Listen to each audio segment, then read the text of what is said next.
Muy bien, buenas tardes. Empezamos con algo de tardanza y en primer lugar lo que queremos es pedirle disculpas porque el inconveniente que hay es que César Brandon, como tenemos estas entradas a Granada tan cómodas, pues César Brandon está en mitad de un atasco de entrada a Granada, o sea que esperamos que se va a incorporar en los próximos minutos. Me ha dicho que lo disculpemos, pero que va a llegar naturalmente para saludar y para hablar. Por el momento voy a presentar a las personas que tenemos en la mesa.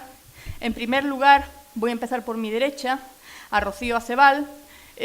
No voy a hacer grandes presentaciones, sino simplemente decir cuál es el libro que han publicado y que hoy, como ustedes bien saben, estamos aquí para hablar sobre la importancia de las redes sociales o no en la construcción del nuevo discurso poético, de qué manera afectan a los autores de estas nuevas generaciones.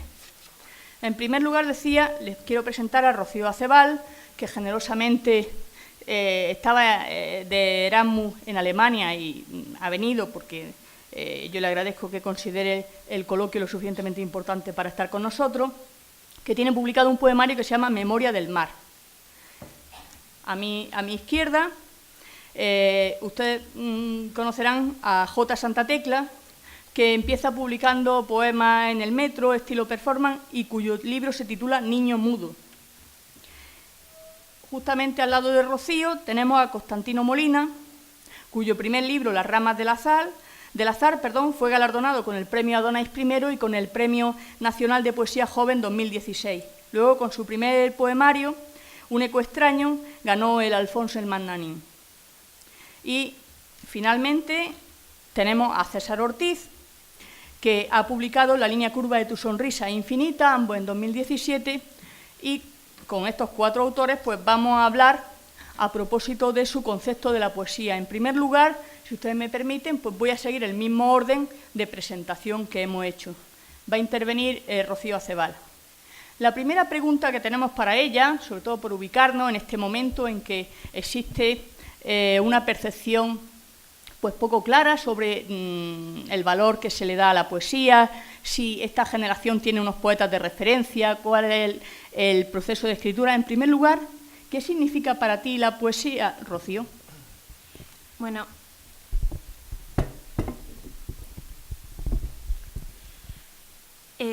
desde que me comentaste este coloquio le he estado dando muchas vueltas a esta pregunta y lo primero que se me ocurrió es que la poesía es comunicación. Pero después de pensarlo un poco más a fondo me di cuenta de que estaba equivocada y de que la poesía es un tipo de comunicación. La poesía es un diálogo, por lo menos es lo que creo que tiene que ser la poesía. ¿A qué me refiero con que tiene que ser un diálogo? Creo que por una parte tiene que ser un diálogo con el lector, en el sentido de que el poema debe implicar al lector. Un poema no está construido en el momento en que el poeta lo escribe, sino en el momento en que es recibido por el lector, en que es completado y despierta la emoción. Y creo que esa emoción se construye a través de apelando a verdades colectivas. A verdades colectivas, y cuando digo verdades colectivas quiero dejar muy claro que no me refiero a verdades hegemónicas. No me refiero a seguir hablando de la verdad del hombre blanco, cis heterosexual, etc., etc., etc., sino apelar a las múltiples verdades colectivas del mundo y utilizar la imaginación moral para conseguir una poesía que sea un espacio habitable y dialogable para el lector. Por otra parte, creo que es un diálogo con las generaciones previas y creo que esto es muy importante. La lectura, el aprendizaje y sobre todo la reinvención y construir por encima de lo que ya está hecho, no destruir, no construir sobre el blanco. Creo que la poesía se construye como la historia sobre estratos. Y, bueno, no sé si me estoy alargando mucho. No, correcto. Si aquí de lo que se trata es de que digáis lo que pensáis, es una mesa muy abierta y lo que deseamos es que podáis expresaros con libertad. Pues me gustaría destacar 2 puntos más. La poesía es un diálogo, pero no es cualquier diálogo. Creo que la poesía tiene que ser un diálogo, para empezar, enriquecedor para la persona. ¿Y cómo conseguimos que la poesía sea enriquecedora?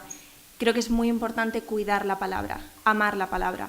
Y no me refiero a sentir una devoción por la palabra, ponerla en un altar y que sea este ente intocable, inmutable que tenemos que respetar. Que respetar sí, pero no que aceptar tal y como nos lo dan. Creo que es un diálogo enriquecedor porque es un diálogo, el de la poesía, que siempre busca la verdad en la precisión de la palabra, en una palabra exacta, en el adjetivo que describe perfectamente lo que queremos decir, sea realidad o ficción. Pero creo que además la poesía en este sentido no soporta la mentira. Tenemos que, incluso cuando creamos ficciones, tenemos que ser honestos. Y dentro de esto me parece que no entra, por ejemplo, quizás metiéndome un poco más en las tendencias de redes sociales, no creo que en la poesía entren ni las consignas ni los comentarios panfletarios, porque no están cuidados, porque no cumplen este requisito de un amor por la palabra, de una expresión precisa. Y ya terminando con esto, y perdón por alargarme, creo que teniendo todo esto en cuenta, la poesía lo que es una forma de resistencia. Es una forma de resistencia en el sentido de que tiene que ser un desafío a la mercantilización y a la liquidez del mundo neoliberal. Creo que la poesía, porque es un compromiso con lo colectivo, porque es un diálogo, necesariamente tiene que tener algo de subversivo, algo de resistir, aunque sea al menos al paradigma neoliberal del tiempo y de lo que entendemos como útil y necesario en el mundo. Y luego, a raíz de lo que has dicho, a mí me queda claro que, bueno, yo he tenido la oportunidad de leeros a los 5, ya se nos ha incorporado nuestro compañero César Brano a esta mesa, bienvenido. ¿Tus poetas de referencia en cuanto a generaciones anteriores a la tuya, cuáles son? Bueno, como buena asturiana, entre mis poetas de referencia está Ángel González, sí, por supuesto. También Ángela Figuera me parece una poeta fundamental para construir una poética interesante y una poética por lo menos de las que la poética que yo quiero construir, que yo quiero alcanzar. También Jaime Gil de Viedma, creo que es una influencia muy importante y es un autor que leo y releo. No sé cuántas veces he leído Moralidades, pero más de las que debería haberlo hecho. También Emily Dickinson, y por apuntar dos últimos nombres, yo diría que García Montero y María Victoria Atencia también. Luego los poetas leéis. ¿Cómo concibes el proceso de escritura y cuáles son los temas que trata prioritariamente tu poesía para quien por ahora no haya tenido la oportunidad de leerte? Bueno, pues en línea con lo que decía que creo que tiene que ser la poesía, aunque tenga contradicciones internas, no puedo contradecirme tanto. Mi proceso de escritura es la lectura. Yo para escribir necesito leer mucho. Por cada 100 poemas que leo consigo escribir uno. Y porque entiendo la escritura precisamente como ese construir sobre lo que leo, construir sobre tal. Esto creo que también tiene un riesgo del que a veces pecamos quizás los poetas que intentamos tirar por esta línea, que es que a veces podemos imitar mal. Pero bueno, creo que eso es de lo principal que hay que huir. Y luego en los temas, bueno, al final todos hablamos un poco de lo mismo. Del amor, del tiempo, un poco reflexión sobre la persona. Y últimamente, no tanto en el libro que ya he publicado, estoy trabajando mucho más en el compromiso político, sobre todo en el feminismo. Quizás, volviendo a lo que decía al principio, para mí la poesía tiene mucho de honestidad y de buscar las palabras precisas. Y las palabras precisas que describen mi realidad son las palabras del compromiso y especialmente del compromiso feminista. A raíz de lo que has dicho, a mí me interesa mucho saber una poesía con esa línea pues canónica, con unas lecturas tradicionales, de qué manera influyen las redes sociales a la hora de la construcción y sobre todo de la difusión, pues yo creo que en tu caso es más la difusión de tu obra. ¿Cómo afectan a tu desarrollo, al desarrollo y a la visualización de tus poemas las redes sociales? ¿De qué manera las manejas? Bueno, no estoy segura de que las redes sociales sean clave en la difusión de mi poesía. Es decir, pueden haber jugado un pequeño factor, pero no un factor tremendamente relevante en lo que llega a ser, bueno, la difusión relativamente limitada que tengo. Yo lo siento si desmonto alguna tesis del libro, pero creo que creo que en el tema redes sociales hay dos grupos de poetas, y están los que utilizan las redes sociales para difundir su poesía y los que los usan para hacer una suerte de networking literario. Yo creo que en ese sentido a mí la poesía me sirve para establecer lazos, las redes sociales me sirven para establecer lazos generacionales o de lo que podríamos llamar incipientemente generación, o por lo menos de afinidad poética, con poetas con los que tengo mucha distancia geográfica y con los que probablemente no hubiera entrado en contacto sin las redes. O sea, para mí las redes sociales son precisamente para la poesía justo lo que, pues, para lo que están hechas, para contactar con gente afín y con gente con gustos similares. No estoy segura yo de que la difusión sea, por lo menos para mí, y yo creo que para un grupo relativamente grande de poetas, no creo que las utilicemos como difusión, o si lo intentamos hacer no nos sale bien, porque desde luego no son los nombres que se ven en Twitter, ni en Instagram, ni en Facebook. Pues muchísimas gracias, Rocío. La otra cara de la moneda o la otra percepción a priori de la poesía. J. Santa Tecla, la misma pregunta. ¿Qué significa para ti la poesía? Sí, claro.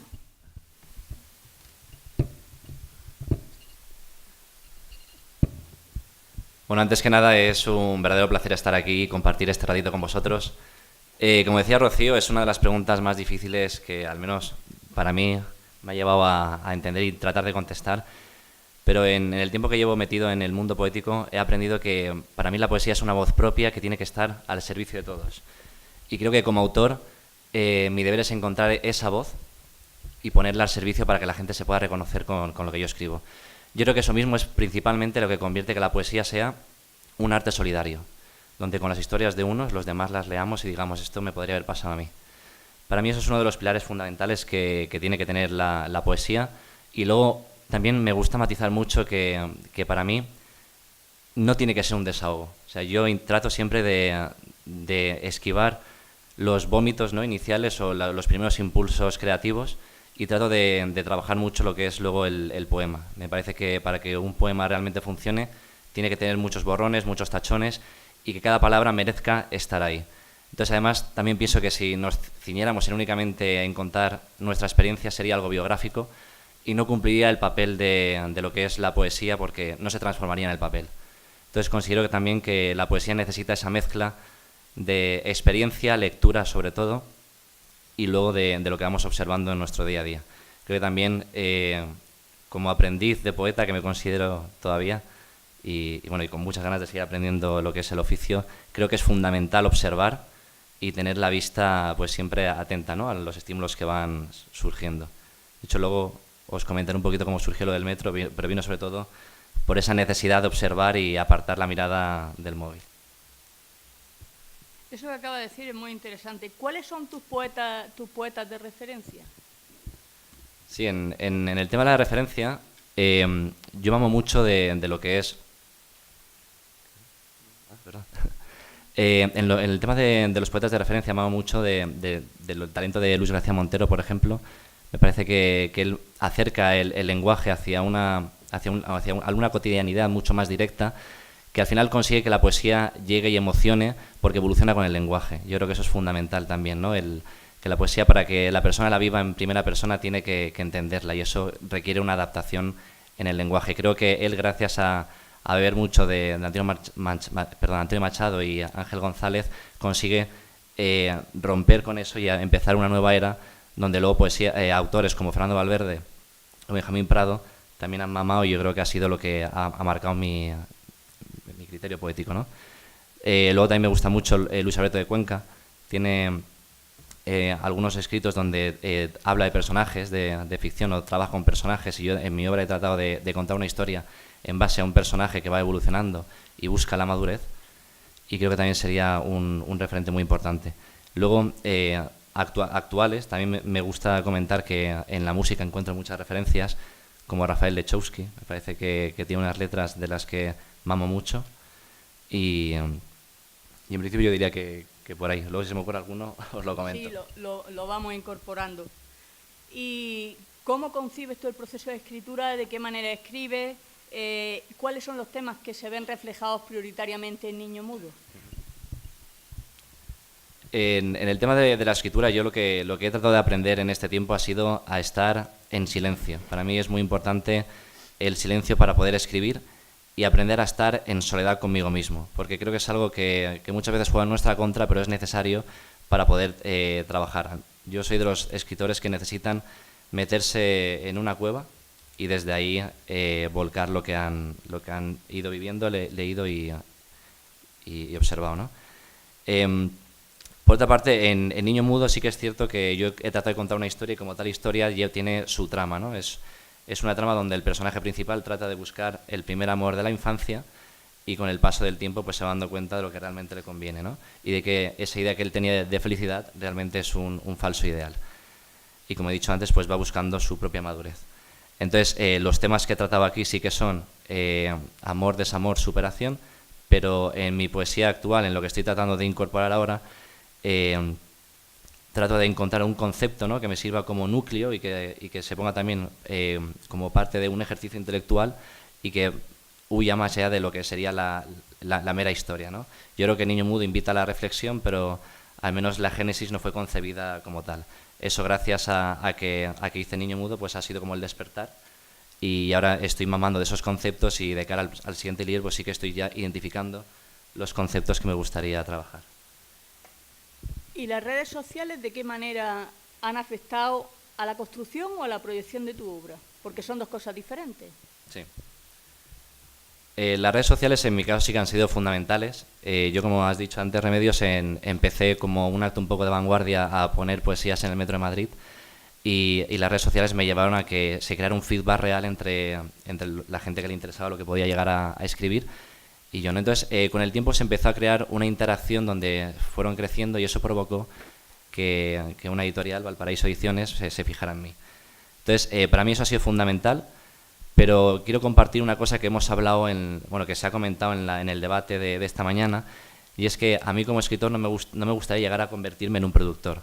Entonces, de contenido, ¿no? Yo creo que la escritura requiere su tiempo y hay que ser paciente. Entonces, sí que trato de trabajar las redes sociales, pero siempre en relación y en sintonía con lo que yo siento y creo que merece ser publicado en mi red social. Entonces, eso tiene sus pros y sus contras. Como contra, pues evita que sigas creciendo, pero como punto a favor, estás orgulloso de lo que estás poniendo y crees, bueno, yo al menos creo que cada palabra que pongo es porque merece estar ahí. De cara a un futuro sí que me gustaría seguir trabajando en la red social, pero, como he dicho antes, pues seguir aprendiendo lo que realmente es ser poeta y respetarlo como merece. Muchísimas gracias. Bueno, hemos visto dos posturas, dos maneras de verlo. Y ahora Constantino. Muy bien. Constantino, en primer lugar, para... Buenas tardes. ¿Funciona? Hola. Sí, estamos. Vale, sí. Pues nada, muchas gracias por la invitación. Buenas tardes a todos y nada, un placer estar aquí con vosotros en Granada. Es la primera vez que vengo a Granada. Estoy encantado. Sobre la pregunta que me dices sobre la poesía, voy a empezar hablando de algo que me parece que puede parecer una obviedad, pero que me gustaría empezar así. La poesía, fundamentalmente, para mí es literatura. La literatura es un género artístico. Cuando hablamos de arte, tenemos que tener en cuenta que hacer arte consiste fundamentalmente, en buena parte, en buena medida, en establecer una conversación con el mismo arte. ¿Esto qué quiere decir? Pues que tenemos que tener en cuenta toda lo que se quiere llamar tradición o como se quiera llamar, toda la creación que hay posterior a nosotros, que serán 2.000, 3.000 años de creación. Todo artista debe entablar un diálogo con el arte, entrar en él. Cuanto más se conversa con él, uno llega a conocerse más, se crea mejor, se toma más conciencia de la propia existencia, del lugar que uno ocupa, y eso es a lo que al fin y al cabo lleva a la creación artística. Es entrar en ese diálogo y posicionarse un poco, encontrar la propia singularidad. En esto, al fin, el creador pone, me parece que unas pequeñas motas de singularidad, muy poco. Y vamos a ver, también solemos hablar del arte y de la vida. Me gusta remarcar también que el artista, el poeta, debe hablar de la vida, no de su vida. Es un matiz, un pequeño matiz muy finito, pero que un paso, o sea, hay un paso que abre un abismo. Hablar de la vida es distinto a hablar de nuestra vida. Nuestra vida es un punto concreto con un principio y un final. La vida se extiende antes de nosotros y después de nosotros. Y me parece que es fundamental que el poeta se reconozca en esa voz y que la voz del poeta se extienda más allá de su propia vida, que se expanda hacia adelante y hacia atrás. Esto nos lleva pues a un tono que, sin caer en pedanterías, no es que sea trascendencia, elevado, más profundo. Simplemente me parece que el artista así es como más honesto con la vida y consigo mismo. Bueno, y eso es un poco sobre lo que quería remarcar sobre la poesía. Y a partir de ahí, aquellos poetas que a ti te han marcado, que te sirven, digamos, de referencia o que han venido a orientar tu vocación. Pues tendría 3 pilares fundamentales a los que siempre vuelvo. Luego hay otros, voy picando, unos los dejo, van, vienen, pero los que siempre vuelvo serían pues San Juan de la Cruz, Claudio Rodríguez, Rosillo, y esos serían los 3 pilares fundamentales de mis lecturas, que bueno, son pues un tipo de poesía que se marca por lo que digo, ¿no? Es un tipo de poesía que no es el cronista de su propia existencia, sino un poco de la existencia de toda esta tradición, llamémosla como queramos. Esa tradición canónica. ¿Y tu proceso de escritura, cómo lo desarrollas, cómo construyes tú, cómo creas tú un poema y cuáles son tus temas? Pues los temas que mayor reflejo tienen en tu poesía. Los poemas un poco me parece que uno se los va encontrando. Yo antes era más de encontrármelo y ponerme con él, pero tomé un método de escritura que era pues ir tomando anotaciones en una libreta, y cuando esa libreta estaba muy hinchada de anotaciones me ponía a escribir como un libro. Y me gusta que el libro al fin y al cabo encarrilarlo, tomarlo con un sentido homogéneo. Es verdad que luego cuando uno se pone a escribir cada poema pues puede salir por un lado, por otro, algo que uno no esperaba, pero sí que me gusta, para que el libro tenga un sentido homogéneo al final, tomarlo así. Es rara la vez que yo me siente y con ese encuentro con algo que me viene, me siente a escribir el poema. Sí que lo hago, pero lo habitual es que a raíz de un cúmulo de notas me ponga a escribir un libro en un sentido más, como digo, más como temático, homogéneo. Y luego, en tu caso en concreto, las redes sociales, porque yo además os sigo a los 5 en redes sociales, tanto los que estáis en Facebook como los que tenéis solamente Instagram o los que tenéis las 2 redes, ¿de qué manera en tu caso concreto influyen en la proyección, que creo que no, sino en la difusión de tu obra? En la creación diría que es totalmente ajena a la creación, para mí, en mi caso. Para la difusión ha sido fundamental, creo. Creo que por eso hoy, por ejemplo, estoy aquí, no lo sé. Pero sí, creo que para la difusión de los autores actualmente pues es de mucha ayuda el estar en las redes sociales. Al fin y al cabo es entrar en contacto con gente, comunicarse, y todo eso siempre es bueno, desde luego. Viene a construir. Bueno, parece que al final son más las cosas que nos unen que las que nos separan, ¿verdad, César Ortiz? Sí, parece que sí. Lo cual es estupendo. El concepto de poesía, ¿cuál es tu concepto de poesía? Es decir, ¿tú para ti qué significa la poesía? Hola, ¿se escucha? Es aceptar yo el otro e inmediatamente se pone a funcionar.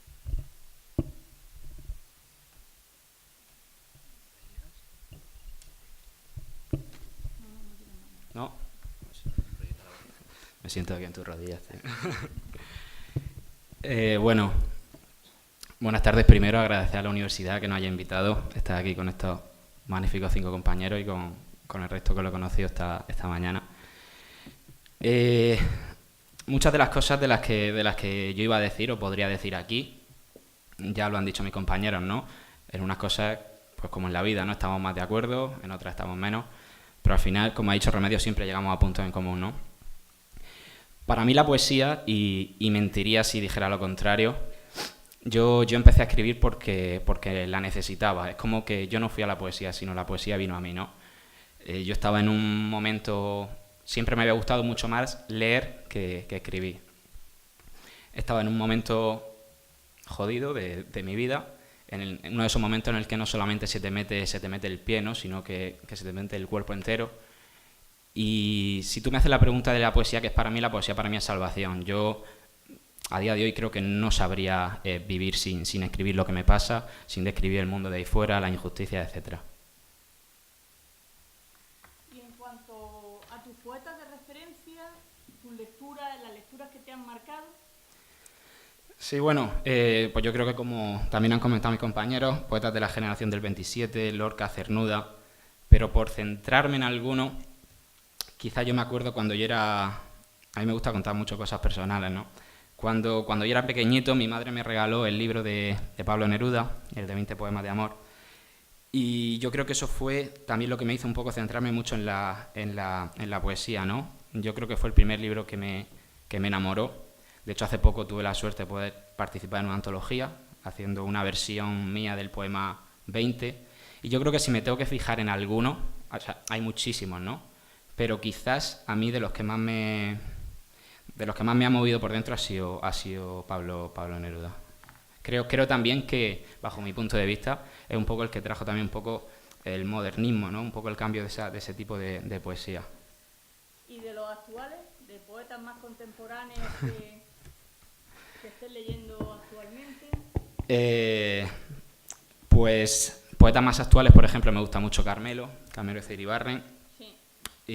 Me gusta mucho Carlos Salem también, aparte es un poeta con el que tengo amistad. Pedro Andreu, yo creo que serían esos los poetas así que últimamente más he leído. Luego, ¿cómo construyes tus poemas? Es decir, el proceso creativo se desarrolla en las redes sociales, al margen de ellas. Yo, como he dicho en la primera pregunta, yo creo que escribo de lo que voy viendo poco a poco. Sí que es verdad que mis libros llevan mucho de amor, de desamor, pero también de aspectos de la vida. Por ejemplo, el último poema que escribí el otro día, yo estoy viviendo en Madrid y el otro día, por ejemplo, el metro se quedó parado y una persona que tenía pues, una serie de problemas empezó ahí a chillar, tal, la gente empezó a sentirse angustiada y me acuerdo que estaba chispeando y al salir justo del metro, cuando ya pasó todo eso, estuvimos como una hora encerrados ahí en el metro, y justo al salir me tuve que sentar en un bordillo y escribí un poema de lo que había pasado, ¿no? Entonces yo creo que también me gustan un poco esas pequeñas cosas de la vida, ¿no? Como incluso con la angustia y todo este caos que lleva Madrid, salí, vi llover y dije, qué bonita que es Madrid, ¿no? Y yo creo que eso, pequeñas cositas. En la vida, por ejemplo, también me gusta centrarme también mucho en lo social, temas así. ¿Y las redes sociales de qué manera marcan tu obra?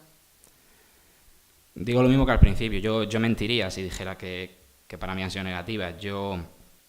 Cuando yo tuve la intención de publicar un libro, pues lo que hacemos mucha gente, ¿no? Lo enviamos a editoriales, varias me dijeron que no, otras te envían el típico email de ya tenemos el cupo completo, que ni se lee en la obra, obviamente.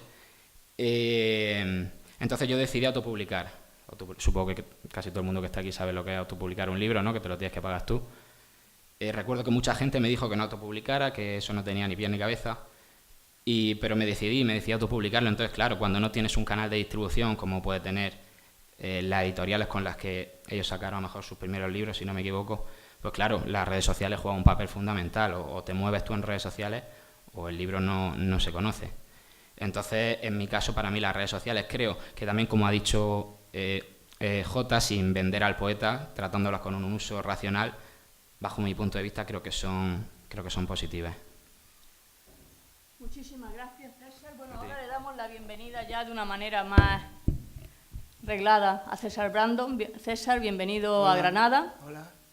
Sé que has sido universitario nuestro, simplemente voy a dar los títulos de tus 2 libros publicados, La alma de Brandon y Toda la felicidad del universo, y a continuación pues vamos a preguntarte o vamos a indagar un poco entre todos en cuestiones que creemos básicas sobre la poesía y de qué manera los jóvenes estáis construyendo vuestra propia voz, vuestra propia identidad.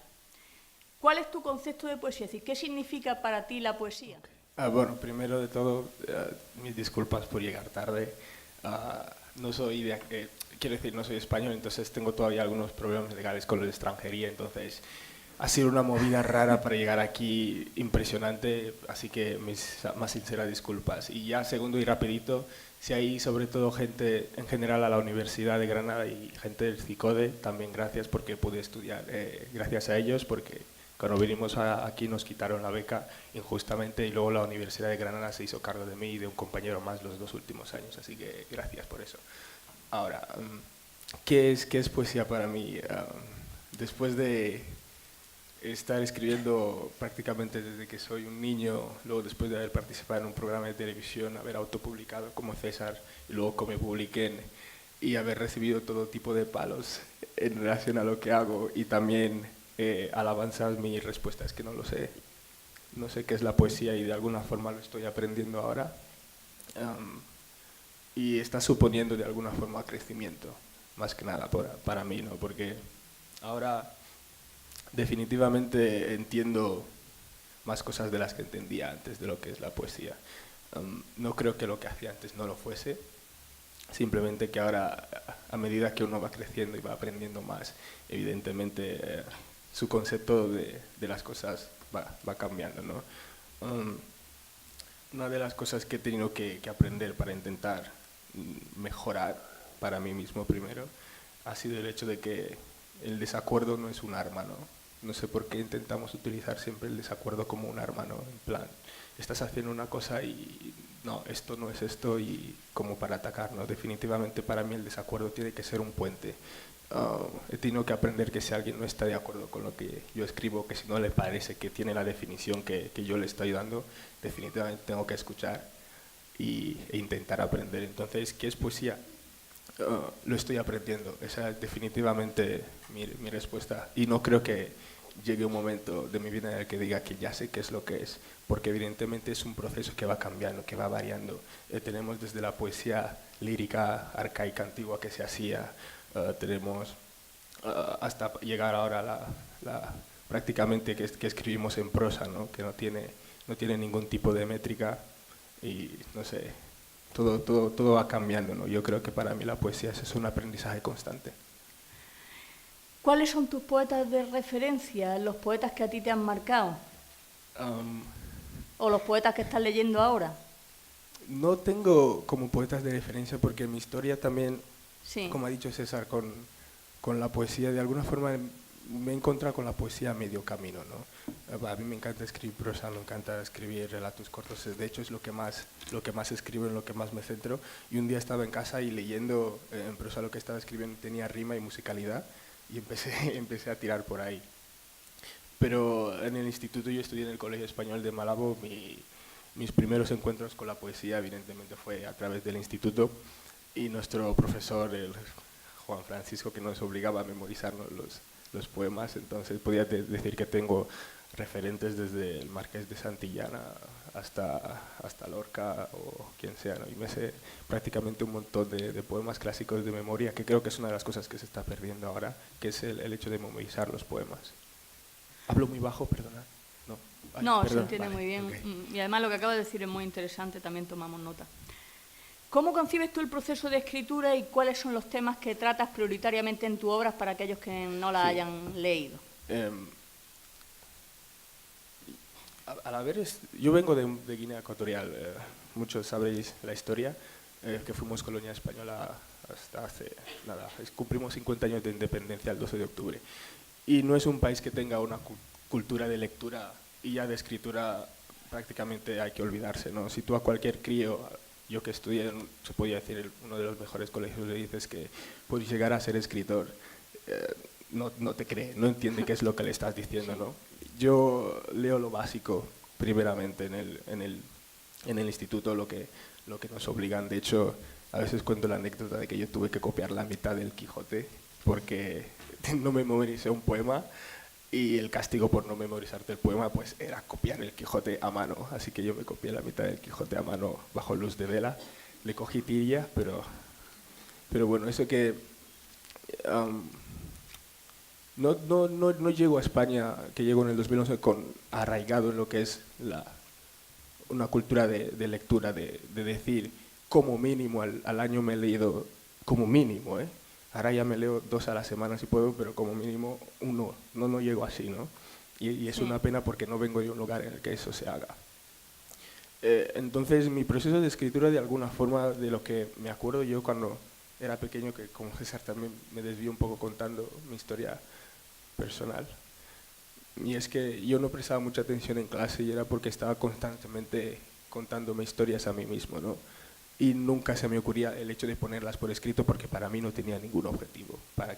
Si ya soy capaz de imaginarme las historias y visibilizarlas, ¿para qué tengo que escribirlas? Y ese proceso de escritura, de alguna forma, es el que me ha seguido hasta ahora, ¿no? Y se ha transformado en que puedo escribir prácticamente en cualquier parte de lo que sea. Uno de los temas que más me motiva es la familia y la infancia, por donde vengo, la política también, muchísimo.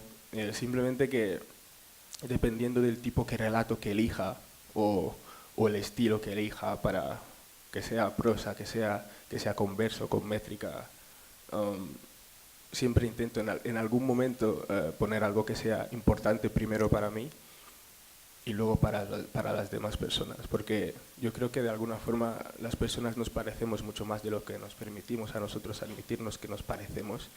Y el hecho de que si alguna vez he sido capaz de llegar a alguien con lo que yo he escrito es porque estamos conectados así como seres humanos. Entonces, si yo escribo para mí, yo creo que estoy escribiendo para Jota o para Rocío o para cualquier persona. Muy bien, hemos escuchado las opiniones de los poetas y ahora yo creo que antes de entrar al debate lo que tenemos que hacer es escuchar su poesía, escuchar lo que escriben. Y para poder formarnos una opinión de lectores, escuchar lo que escriben. Entonces le vamos a pedir que por el mismo orden en que han intervenido, pues cada una lea 3 poemas. Perfecto. Bueno, leemos los 3 de seguida, ¿no? Sí.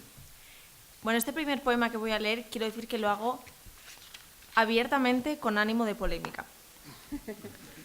Me parece bien. Y lo vais a entender. Está publicado en Memorias del Mar y viene a ser una versión de un poema de Ángel González, de una de las poéticas de Ángel González. Se titula Obviedad, poética a la que otros se aplican. Los poetas sinceros, como los músicos, según parece, no deben conocer la tradición. Descríbenos tus noches, jodidamente hermosas, con princesas, sin bragas o vestido, que están mucho más guapas despeinadas. Revela la evidencia. La noche es más oscura si no hay luces. O es invierno y vuelvo a tener frío. O los sordos no escuchan tus palabras. No es necesario un don. Tú vales tú. Ni siquiera requieres de gramática. Que tus destellos se extravíen bajo la inocuidad de los volúmenes, como en la anécdota lo hará tu nombre.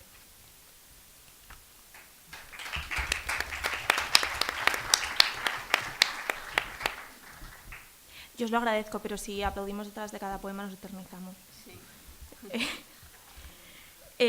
Y como nota, los 3, lo de las noches más oscuras, no hay luces, todo esto, son 3 versiones de versos reales. Y aunque tenga ánimo de polémica, no voy a decir de quién. Pero son de varios autores reales. Pasando ya a poemas inéditos, me gustaría empezar por leer un poema que cuando me propuso Remedios esta lectura no pensaba leer, en parte porque también viene a ser una variación, y parece que solo escribo variaciones, pero es una pura coincidencia, pero es un poema inspirado en otro de Aurora de Albornoz, Y el motivo por el que lo leo es que, bueno, como hablaba antes del compromiso y de la honestidad, en este caso este poema lo escribí a principios de año, y porque la realidad supera la ficción, este poema habla de una mujer que se lanza por la ventana antes de ser desahuciada. Desgraciadamente, hace pocas semanas, una mujer, Alicia, si no recuerdo mal, se lanzó por la ventana justo antes de ser desahuciada. Este poema no está escrito para ella, eso es cierto, pero me parecía necesario recordar la situación. Este poema está escrito para una mujer anónima, que podría haber sido ella. Y comienza con 2 versos de Aurora de Albornoz que dicen: ¿quién eras? ¿Qué sentías? No sabemos tu nombre. Sabemos por la prensa que vivías en un piso insalubre, ahogada por las deudas, y esta mañana recibiste la notificación final. Sabemos que cruzaste la ventana del Sexto a mediodía. Te he visto muchas veces en el vagón del metro, con las mejillas rojas, pidiendo caridad entre sollozos antes de que los guardias te echaran a patadas. O quizá fue de noche en Lavapiés, ofreciendo mecheros y cerveza a un grupo de borrachos que luego te escupieron. Te vi tal vez, tiemblo al pensarlo, fregando el suelo de aquel aula, paseando a los niños de otros padres, sirviendo apresurada las bebidas low cost de una cadena. No sabemos tu nombre, solo que no hubo caridad ni Estado ahí para salvarte. ¿Cuántas veces te hablaron del destino, de esa suerte que nunca pareció ponerse de tu parte? Luchaste contra ella, una batalla larga y anacrónica, porque vivimos en Madrid, Europa. Es 16 de junio de 2018 y hasta hoy malvivías en un piso insalubre, ahogada por las deudas. No sabemos tu nombre. Y para terminar voy a leer un poema más breve, no por ello más alegre, que se llama No tomes de la mano a nuestras hijas. Puedes amar, pero no expongas a la luz lo que has de hacer de noche. Pero no rompas los grilletes. La cadena es de oro. Da las gracias. Corresponde la voz con tu silencio. Guárdate de los ojos. Eres una extranjera, no reclames. No tomes de la mano a nuestras hijas. Toleramos que existas. Es bastante. Ahora ya sí le podemos aplaudir.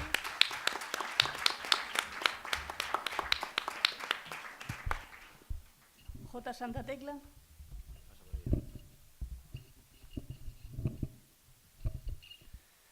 Bueno, el primer poema viene precedido por una cita de Johnny Cash que dice: te deseo una feliz Navidad y un brevísimo año nuevo.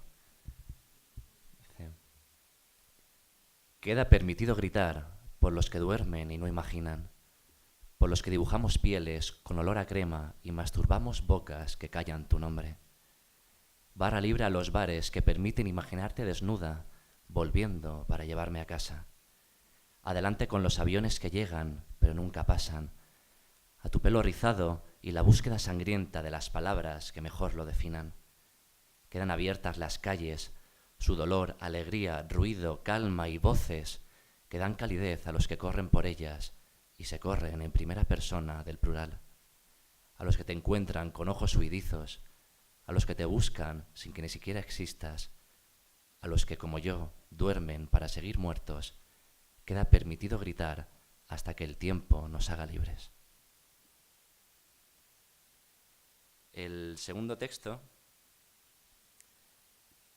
también sin que sirva para hacer spoiler del libro, me gustaría recitarlo porque Para mí me es muy importante la conclusión a la que yo llego escribiendo Niño Mudo, porque al principio de escribir Niño Mudo yo estaba convencido de que el propio personaje de Niño Mudo era yo, y conforme avancé en la escritura fui aprendiendo a tomar distancia y a decir, vale, tengo que posicionarme como frente a un abismo, aprender a mirar desde ahí hacia abajo para que lo que estoy escribiendo sea real y parta desde dentro, pero tengo que aprender a diferenciar de que esta es su historia y no la mía. Entonces aquí es cuando descubro quién es realmente Niño Mudo. Viene precedido también por una cita de Rabindranath Tagore, no sé si lo he pronunciado bien, que dice: me preguntáis qué me llevo, mis manos vacías y mi corazón lleno de esperanza. Eso también es parte de la conclusión que creo que está en el libro. Me llamaste amor y en su ausencia me he encontrado. Vienes hacia mí con tu mano besando la de alguien que no conozco. No se la sueltes cuando alces la vista y me veas sin miedo a hablarte. Sé que sigues creyendo que salgo a la calle vestido de culpa y polvo, pero no, ahora me arropa mi desnudez. No te lo niego.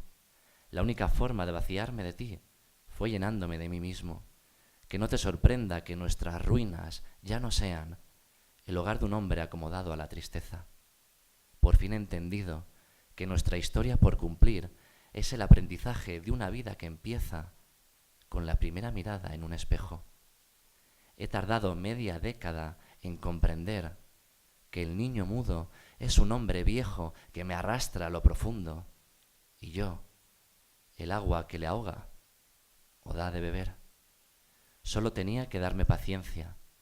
Me quiero y quiero creer que esta vez es por los dos. Y luego ya el último, para terminar, es uno que se titula El regalo. Este nunca lo he recitado en público y me apetecía hoy, no sé exactamente por qué, me apetecía compartirlo con vosotros y medirme un poco frente a lo que es recitar un texto por primera vez. Voy a ver si lo encuentro un momentín, que mire el índice, el regalo. Vale, 83. Vale, lo tengo. Has venido a mi casa con respuestas rotas. Las campanas no han anunciado tu llegada y me has sorprendido en el balcón, rogándole a la niebla que no desgaste mis ojos todavía. Me traes un cuervo viejo, caído en un charco, sin cuentos con los que cerrar esta historia. Tengo pánico, esperanza, incertidumbre y necesidad por mirarte, por saberte cerca de mí, ahora que tan alejada estás de nuestra vida. Dejas el pájaro en el suelo, como si fuera un tierno regalo, un feliz cumpleaños que me otorgas en el 40º mes que cumplo sin ti. Le digo a mi orgullo que se quede mirando la calle, o que no la mire y recuerde que nunca has existido, que es imposible contemplarse 2 veces en el rostro de una mujer que has querido. ¿En qué momento empezamos a ser 2 desconocidos? ¿Cómo hice de ti el cielo que me dejó sin aire? ¿Alguien sabe que has pasado por mi lado sin rozarme ni llamarme? ¿Por qué has venido? Ya he cambiado las mariposas por gusanos imposibles. Me he terminado la copa, no me quedan consuelos ni geráneos que no sean en blanco y negro. Le he dado el sí a las sirenas que se van, a los barcos hundidos, al mar que no es nada cuando nadie lo mira. Soy de la soledad en la que me he abandonado. Tu primer regalo, ¿lo recuerdas? Entre tú y yo, mi bienvenida no tiene pausas si vienes a decirme que me dejas para siempre, pero que me dejas de verdad. Di algo, por favor, chica de mármol. Me fijo en tus pies descalzos, en lo bella que eres tras la duda.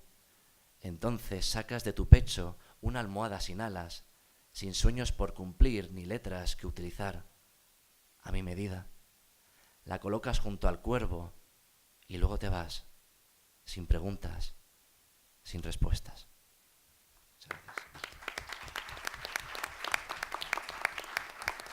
Muchísimas gracias, Jota. A continuación, Constantino. Bueno, pues yo voy a leer un poema que habla del silencio. porque me da la impresión de que por mucho que hablemos aquí de la poesía, que teoricemos, debatamos sobre ella, al final me da un poco la sensación de que la poesía lleva un poco su marcha, más allá de lo que nosotros digamos. Y este poema, pues, habla del silencio, del privilegio del silencio, de estar callado, que es en realidad el germen de la poesía, me parece. Se llama Canción del Mundo.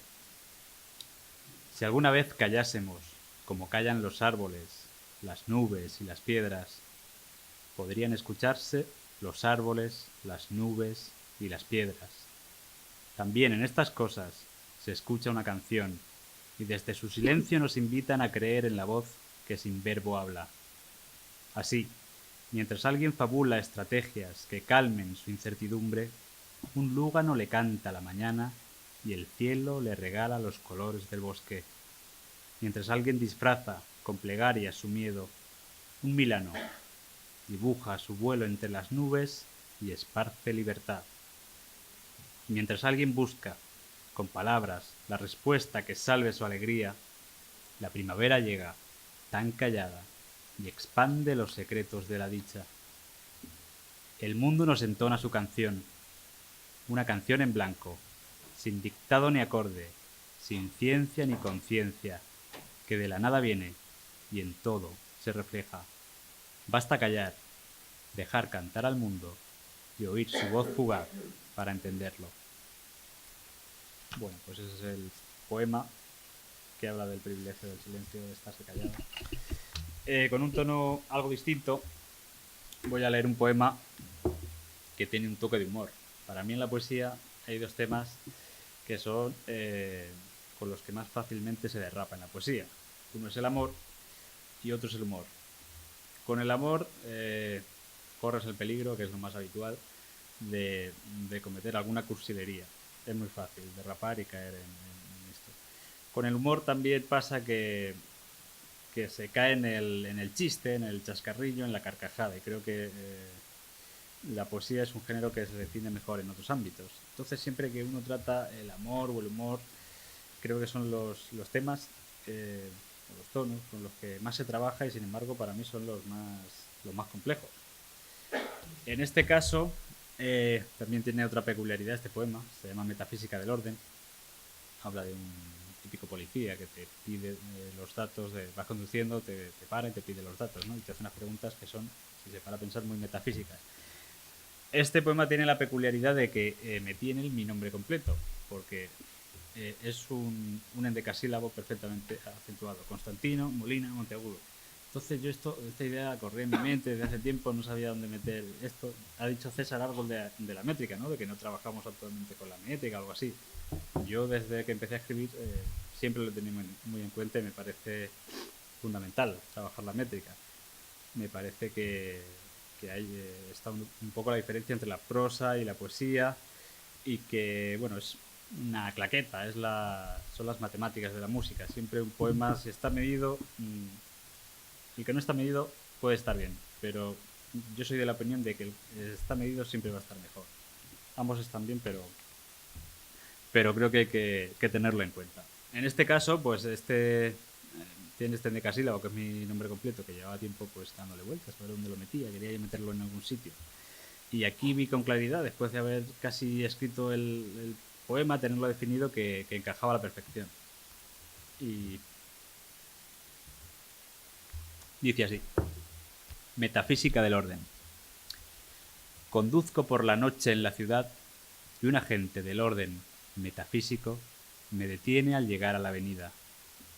Me pregunta mi nombre, me pregunta hacia dónde me dirijo, de dónde vengo y qué intenciones guardo. Con calma le respondo: Constantino, Molina, Monteagudo. Lo restante, a estas horas, yo lo ignoro. Quizás usted lo sepa. Y bueno, ese es el pequeño toque de humor que tiene. Ya digo, sin llegar a la carcajada. Es un humor de extrañamiento más bien. Para finalizar, voy a leer un poema muy breve que se llama Epitafio, es el que cierra mi primer libro y que bueno, va un poco emparentado con el que lo abre. Lo leo simplemente. sin hacer ningún comentario. Epitafio. Ni buscó la verdad, ni mendigó saberes.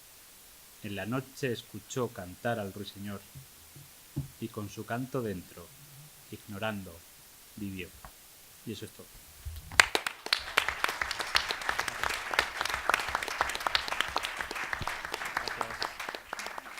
Muchísimas gracias a Constantino. Ahora César Ortiz. Ya he visto que lo habéis cambiado. Me he teletransportado, sí.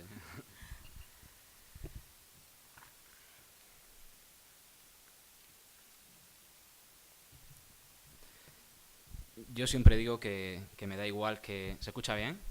¿Sí, no? Yo siempre digo que me da igual qué poema leer. Incluso cuando voy a algún recital, alguna presentación, me gusta preguntarle a la gente. En este caso estaba en el hotel con Jota y digo, pues voy a leer estos que no los he leído nunca. Así que vamos allá. El primero se llama Desastre Natural. Creo que hay personas que llegan a tu vida y que son este tipo de cosas, no este tipo de caos.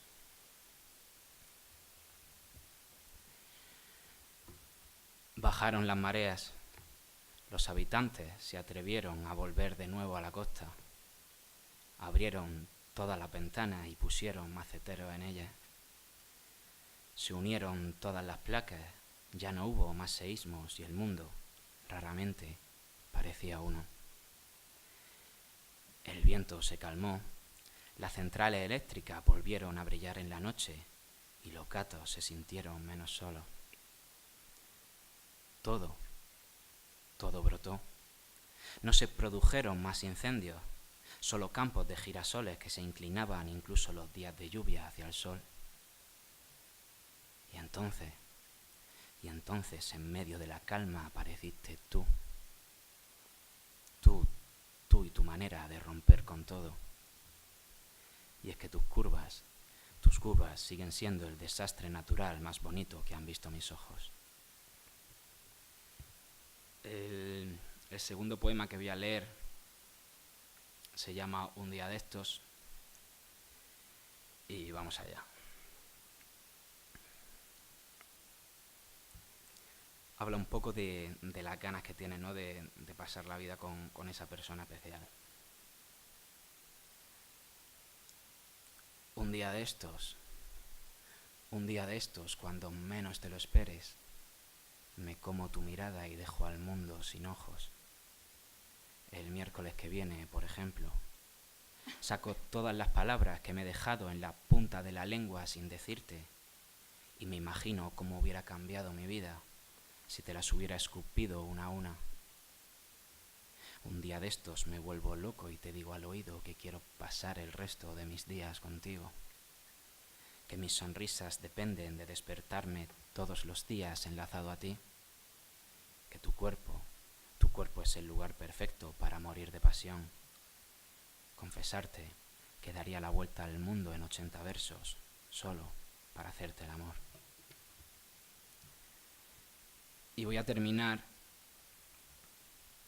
valga la redundancia, con el último poema del libro. Se llama Infinita. Se lo dedico a mi abuela, que para mí es infinita. Me gusta siempre introducirlo con una cita de otro de mis poemas, que digo que los abuelos están hechos de acero inoxidable. Este libro se lo dedico a mi abuela, que es infinita, pero en este caso el último poema se lo dedico, bueno, ahora lo veréis a qué cosa. Y nada, dice así. Yo que he tenido pánico al precipicio, llegaste tú un día cualquiera y me enseñaste a sobrevolar el vértigo. Yo que era más de fútbol que de versos, más de noches turbias y bebidas frías, apareciste tú y desde entonces volvió a calentar el sol. Yo que he visitado las madrugadas de hospitales en urgencias, he gritado a mi madre en un coche a 160 kilómetros por hora que me moría. He acudido a doctores de todo tipo, cada una de sus especialidades, y todos han acabado diciéndome: ¿estás bien? No te pasa nada, César. Vete a casa. Yo que no me pasa nada y a la vez lo siento todo, todo, todo, todo he pensado dejarlo alguna madrugada encerrado en mi habitación. Que aquí parece que tengo mucho valor para decir las cosas, pero luego ahí fuera le doy 1000 vueltas a esta cabeza loca. Yo tengo todas estas manías, estos fallos, estos defectos, estos fracasos, estas imperfecciones, pero de repente un día cualquiera llegas tú y pones en mi mano derecha una pluma y un papel. Entonces conviertes las salas de urgencia en bares de versos, los pinchazos de un corazón a 160 kilómetros por hora en la atracción más bonita de Disneyland París. Y a todos esos médicos los transformas en colegas con los que tomar las mejores cervezas de la ciudad. Llegas tú, llega ella, poesía, tan intacta, tan enorme, tan ambigua e imprecisa en su lejanía. Así, tan tú, tan perfecta, tan exacta, tan infinita. Muchas gracias.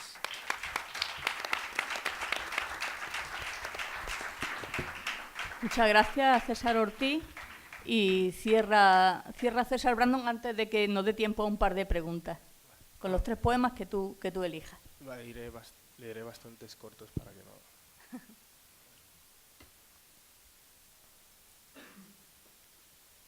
¿Qué sabré yo de gigantes, Newton? ¿Qué sabré yo?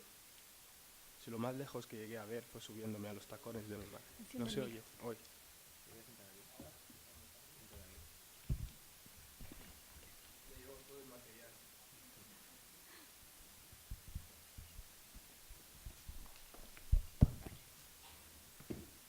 Hola. Oye, qué diferencia, ¿no?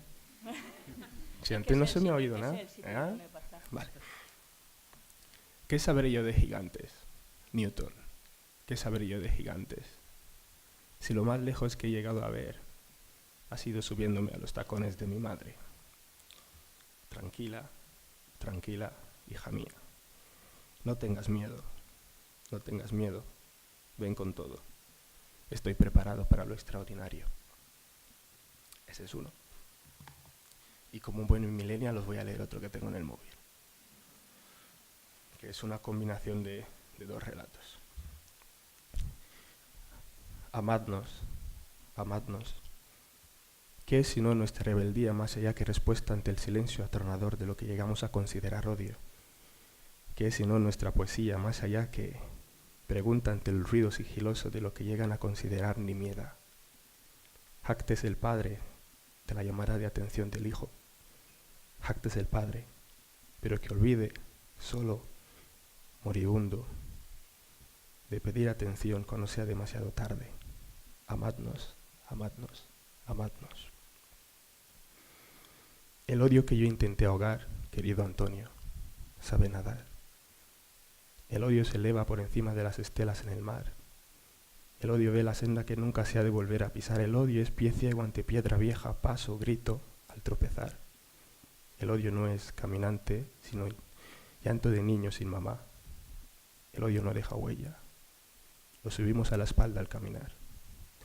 El odio es hambre y atención, Hansel en el bosque dejando migas de pan. El odio sabe que no somos pájaros, ni nosotros, ni los que vendrán. Ese es otro. Y aquí está el último. No, yo te voy a poner bien el micro. Gracias, digo ya. Que se te oiga bien. Digo, ya se han cansado de oírme, tío. No, no. Nah, Es que se te oía acoplado. Este es un poquillo más largo, ¿vale? Intentaré hacerlo más. El espacio se llama. A las mujeres de ciencia ficción... No, perdón, es que tengo algunos de memoria y me lío. A las mujeres que necesitan su espacio porque sienten que el universo está demasiado congestionado de inútiles. Punto 1, 2 puntos. Para Coma en el amor no había punto medio. O era amor a primer punto de vista o era menos.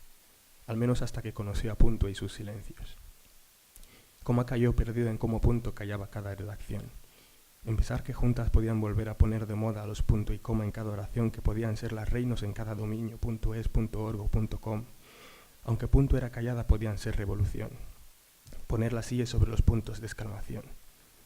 Pero todo aquello era imaginación y Coma sabía que el punto de partida con Punto sería pausar una buena conversación, aunque cuando llegaron al punto de encuentro Coma no supo de qué hablar y se le escapó el chiste de un punto G que entra a un bar. Pero a Punto le pareció genial. Seguía sin muchas ganas de hablar, pero admitió que Coma tenía un puntillo, así que callaron juntas y bebieron vino. Coma habló de sus puntos en común, de escritores y de libros. Punto seguía callada, pero para Coma aquella había sido la mejor cita bibliográfica que jamás había tenido. Lo que Coma no sabía era que Punto tenía 2 puntos seguidos. Una niña y 2 niños. Que el padre era 2 puntos y que vivía con el miedo de no encontrar nunca un punto seguro. Que 2 puntos la vigilaba tanto que la había convertido en un eterno punto seguido. Coma no sabía que después de haber recibido cientos de sus puños y letra pura, Punto era la viva imagen de que por más veces que la tumbe en la cursiva se sigue viendo hermosa. Que durante años, Punto fue el punto de apoyo para aguantar toda la fuerza bruta que 2 puntos ejercía sobre ella. Que importan tanto los números que aun denunciando 12 puntos de sutura tras múltiples agresiones se sigue considerando por debajo de la media. Que la curva de aprendizaje es lenta, que vale más curar rectas antes que prevenir que cualquier sucesión infinita de puntos acabe en coma. Que anteceden consecuencias al ponerle 2 puntos a una frase.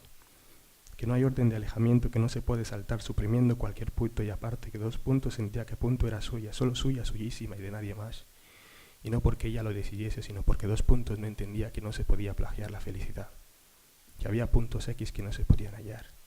Que había historias a las que había que poner un punto y final. Que Punto, sin saber que ese era su último intento de huir de 2 puntos y salvar su espacio, volvió a intentar arrancar la vida con coma, sin ponerla en punto muerto. Gracias.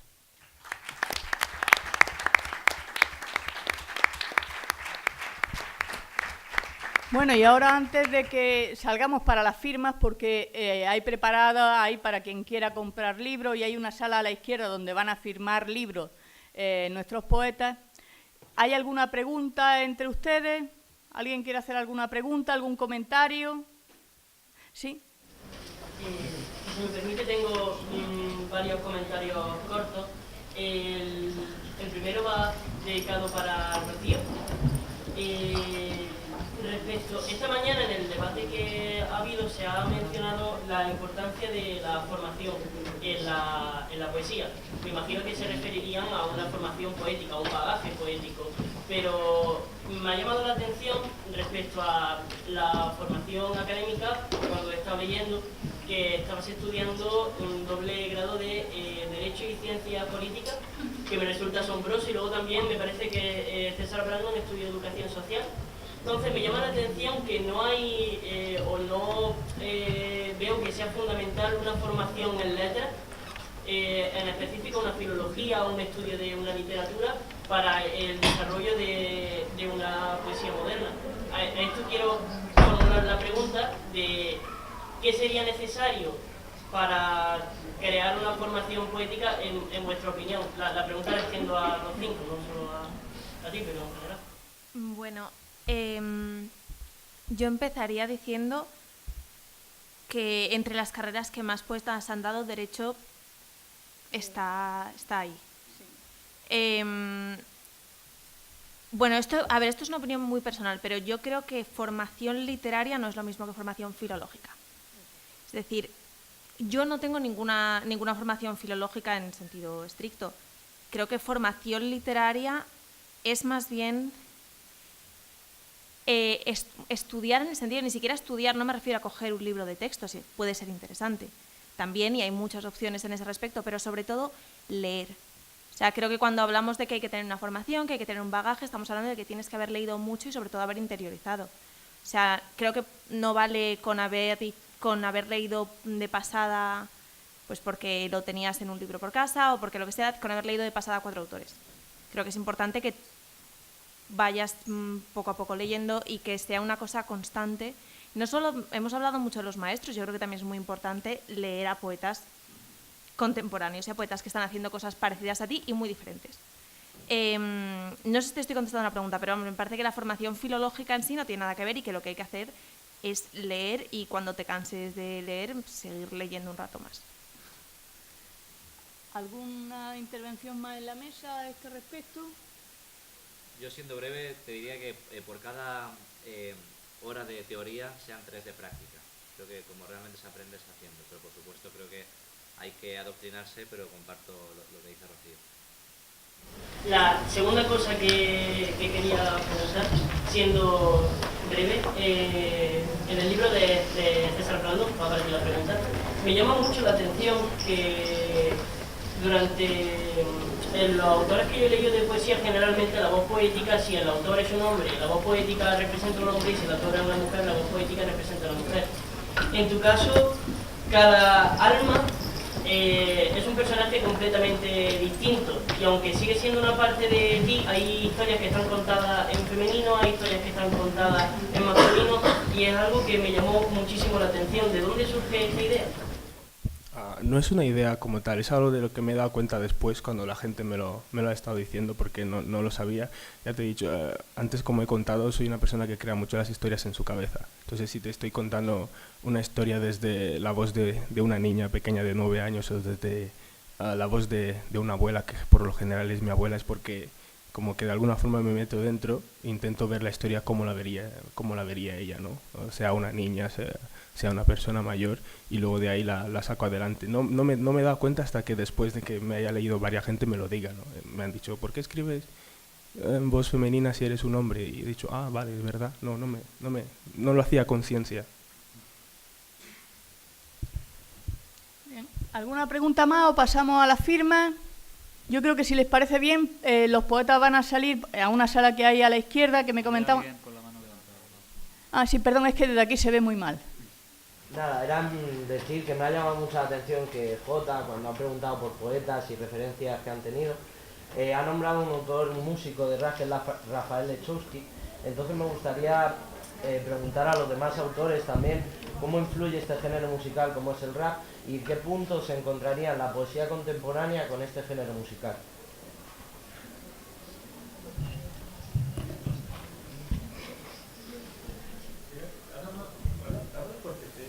¿Se escucha? Sí, sí se escucha. Bueno, contesto yo sí, sí. Qué raro.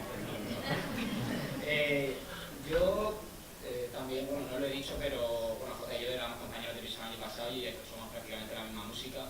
También sumarme al autor que ha dicho, a Sarif, no sé si lo conocerás, que es un autor que a mí me gusta también muchísimo, tanto en el rap como en lo que escribe.